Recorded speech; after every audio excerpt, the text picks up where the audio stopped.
Harry is uneasy with the British's annoyed look. The chance to come back is very difficult. Hello, friends. Welcome to the breaking news of the royal renegade couple, Harry and Meghan Markle, on our Kate Middleton and the Queen News version 2 channel. Recently, the notorious hypocrite Harry admitted that he had a very difficult time at the Queen's funeral because of the scornful looks of the people. When the Queen passed away on September 8th, the Duke of Sussex was back in the UK for a series of charitable activities. Friends of Prince Harry have reportedly indicated that the Duke was devastated by perceived slights while he was in the UK for the Queen's burial.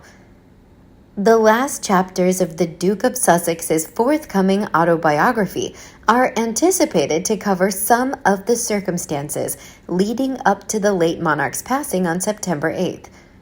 The book is expected to be released soon. According to Lord Archer, who spoke to Mail Online, he is very concerned about the effect of the book that will have on Harry's already strained family connections. He said, "I'm terribly depressed. I worry about the book. I assume the book will finish with the chapter on the burial, as I am aware that it is currently being written."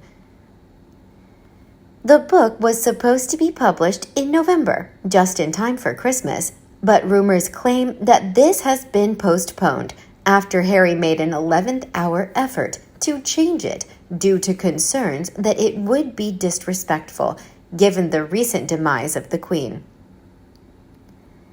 Mr. Archer claims that the Duke's publisher, Penguin Random House, will be driven to make a profit as a result of the book's numerous issues.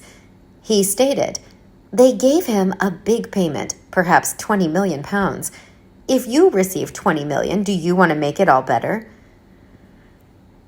When the Queen passed away, the Duke and Duchess of Sussex were in the UK, and Harry hurried to Scotland's Balmoral to be by his grandmother's side. According to their official spokeswoman, Meghan was scheduled to accompany her husband to Balmoral, but this was later withdrawn due to difficulties within the family. According to reports, King Charles reportedly informed Harry that the Duchess would not be proper to attend with him. The fact that Harry was seated in the second row while Zara Tindall and her husband Mike were seated in the front row with senior members of the firm, including Prince William and Kate, prompted some viewers of the Queen's royal funeral to label him as having been snubbed. The Queen Consort, Princess Royal, and Vice Admiral Timothy Lawrence sat in the first row with King Charles. The Duke of York, Prince George, Princess Charlotte, and Peter Phillips were all seated in the first row as well. The Duchess of Sussex, Lady Louise Windsor, James Viscount Severn, Jack Brooksbank, Princess Eugenie, Sarah, Duchess of York, the Earl of Snowdon, Viscount Linley, and Sarah Armstrong Jones were all seated in the second row with Prince Harry, who was joined by his wife, the Duchess of Sussex. Prince Harry's immediate family, the King and the Prince of Wales, were not seated next to him, as some fans quickly pointed out. He and the Duke of York were not permitted to wear their military uniforms for ceremonial occasions honoring the Queen, because they were no longer functioning members of the royal family, but they were allowed to do so when they staged a vigil at Westminster Hall. At the burial, both donned mourning suits with their medals. Harry's stance in Westminster Abbey drew immediate concerns from viewers, one of whom claimed he had been violated. A person said, "Prince Harry is sitting in the second row. Why? The royal family made another poor choice that was incredibly insulting to Her Majesty the Queen, who adored her grandson. Where is the harmony? I can assure the world that this spineless, destructive, disrespectful, hated former royal will never feel the devastation we all felt when our amazing, unique, and loved Queen had to listen and live through all the attacks, lies, and hatred from him, and then watch as she much-loved grandson treated her and Prince Philip as his vile wife dictated. The unwarranted behavior continued throughout the Queen's celebratory 7 years on the throne, while this vile grandson ignored her last request for him to come and join the family with his children. He declined, and less than 2 weeks later she was gone. Think of how our Queen felt about your constant attacks and not caring enough to come and see her, even at the end, simply because she was a grandmother who loved her grandson. Imagine how she felt. Now that's devastation.